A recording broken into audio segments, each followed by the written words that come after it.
வணக்கம் மக்களே, இந்த பதிவில் நம்ம என்ன பார்க்க போறோம் அப்படின்னா, நம்ம வீட்டு மாடி தோட்டத்தில் இருக்கிற இந்த ஸ்டார் மில்ல இருந்தாங்க அடுத்த பிரான்ச்சஸ் உருவாக்க போறோம். இந்த வீடியோ ஸ்கிப் பண்ணாம ஃபுல்லா பாருங்க, ரொம்ப இன்ட்ரெஸ்டிங்கா இருக்கும். இப்போ இந்த மல்லி செடியில இருந்து கிளையை கட் பண்ணி எடுத்துக்கலாங்க. பாருங்க, இந்த மாதிரி கிராஸா கட் பண்ணி எடுத்துக்கலாம். இந்த மாதிரி க்ரோ பேக் உங்ககிட்ட இருந்தால் ரொம்ப வாட்டமா இருக்கும். அப்படி இல்லைனா கூட சாதாரண ஒரு பிளாஸ்டிக் கவர் யூஸ் பண்ணிக்கலாங்க.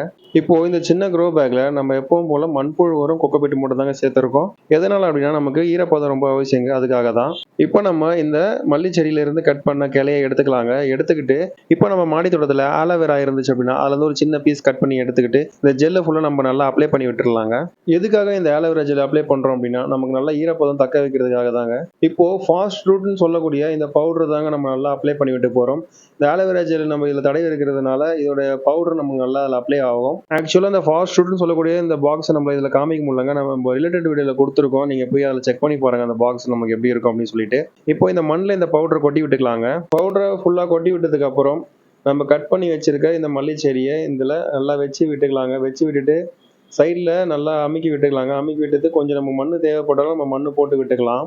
இப்போ இந்த க்ரோ பேக் ஃபுல்லாக ஈரமாகிற அளவுக்கு நம்ம தண்ணி ஊற்றி விட்டுக்கலாங்க. தண்ணி ஊற்றி விட்டுட்டு நம்ம கிட்ட இந்த மாதிரி ஜிப்லாக் கவர் இருந்துச்சு அப்படின்னா ரொம்ப ஈஸியாக நம்ம இதை கவர் பண்ணிக்கலாங்க. அப்படி இல்லைனா கூட சாதாரணமாக ஒரு கவர் வீட்டில் இருக்குது அப்படின்னா அந்த கவர் வச்சு இதை நல்லா கவர் பண்ணி விட்டுணுங்க. கவர் பண்ணி விட்டுட்டு நிழல் பகுதியாக ஒரு இடத்துல இந்த செடியை ஒரு 20 நாளைக்கு எந்த ஒரு டிஸ்டர்பன்ஸும் இல்லாமல் வச்சு விட்டுட்டு ஒரு 3 நாள்லேருந்து 4 நாளைக்கு ஒரு தடவை இந்த கவரை எடுத்து விட்டு தண்ணி ஊற்றிட்டே வரணுங்க.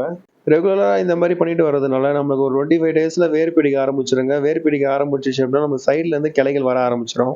இப்போ இது அப்படியே 25 டேஸ்க்கு நம்ம ஒரு நிழல் பகுதியில் வச்சிடலாங்க. 25 டேஸ்க்கு அப்புறம் நமக்கு எந்த அளவுக்கு growth வந்திருக்குன்னு பார்க்கலாம் வாங்க. இங்க பாருங்க மக்களே, நமக்கு 25 டேஸ்லேருந்து 30 டேஸ்க்குள்ள நமக்கு இந்த செடியிலேருந்து எந்த அளவுக்கு growth இருக்கு அப்படின்னு சொல்லிட்டு நல்லா வேர் போக ஆரம்பிச்சிருச்சுங்க. பாருங்க, சின்ன சின்ன சைட்ல இருந்து கிளைகள் வர ஆரம்பிச்சிருக்கு. நம்ம வீட்டு மாடி தோட்டத்தில் இருக்கிற எந்த மல்லியா இருந்தாலுமே நம்ம அடுத்தடுத்த பிரான்ச்சஸ் இந்த மாதிரி உருவாக்கிக்கலாங்க. உருவாக்கிட்டு நம்ம ஒரு 2-3 பிரான்ச்சஸ் இருந்துச்சுன்னா நமக்கு நல்ல மல்லிப்பூ வீட்டு மாடி தோட்டத்தில் நிறைய கிடைக்கும். இந்த வீடியோ இன்னும் முழுசா பாருங்க. நம்ம இதை அடுத்தது சின்ன ஒரு க்ரோ பேக்ல மாற்றி வைக்க போறோம். அப்போ எந்த அளவுக்கு இந்த வேர் நல்லா பிடிச்சி வந்திருக்குன்றது உங்களுக்கு நல்லாவே தெரியும். இப்போ நமக்கு நல்லா வளர்ந்து வந்த செடியை இந்த 12x12 க்ரோ பேக் தாங்க நம்ம பிளேஸ் பண்ண போறோம். நம்ம வீட்டு மாடி தோட்டத்துல இருந்து சின்னதாக ஒரு கிளையை கட் பண்ணி நம்ம வச்சிருந்தோங்க. அந்த கிளையில இருந்து எந்த அளவுக்கு வேர் உற்பத்தியாகி வந்திருக்கு பாருங்க. இதே மாதிரி நம்ம வீட்டு மாடி தோட்டத்தில் எந்த ஒரு மல்லி செடி இருந்தாலும் நம்ம இந்த மாதிரி வேர் உற்பத்தி பண்ணி நம்ம அடுத்தடுத்த பிரான்ச்சஸ் உருவாக்கலாங்க. நம்ம ஒரு செடி வாங்கினா போதும், அதுல இருந்து 100 செடி கண்டிப்பா உற்பத்தி பண்ண முடியும். இந்த ஒரு மல்லி மட்டும் இல்லைங்க, எல்லா மல்லியும் நம்ம உற்பத்தி பண்ணலாம். அடுத்தடுத்த வீடியோவில் நான் கண்டிப்பாக வேற என்னென்ன செடியெல்லாம் நம்ம வீட்டு மாடி தோட்டத்திலே அடுத்தடுத்த பிரான்ச்சஸ் உருவாக்க முடியுன்றதை நான் கண்டிப்பாக போஸ்ட் பண்ணுறேன். இப்போ இந்த க்ரோ பேக்கில் நம்ம நல்லா வச்சு விட்டுட்டு இந்த மாதிரி மண்ணை நம்ம இருக்கிற மண்ணை எக்ஸ்ட்ரா கொட்டி விட்டுட்டு ஒரு 20 டேஸ் நம்ம வெயிட் பண்ணோம் அப்படின்னா நம்ம இதுல இருந்து பூவே பூக்க ஆரம்பிச்சிருங்க. இது நல்லா பூ பூக்கும் போது நான் கண்டிப்பாக ஒரு வீடியோ எடுத்து ஷார்ட்ஸில் போடுறேன். இந்த தகவல் உங்களுக்கு பிடிச்சிருந்து அப்படின்னா நம்ம வீடியோக்கு லைக் பண்ணுங்க, ஷேர் பண்ணுங்க, கமெண்ட் பண்ணுங்க. மறக்காம எழில் ஹோம் கார்டனுக்கு சப்ஸ்கிரைப் பண்ணிடுங்க. தேங்க்ஸ் ஃபார் வாட்சிங்.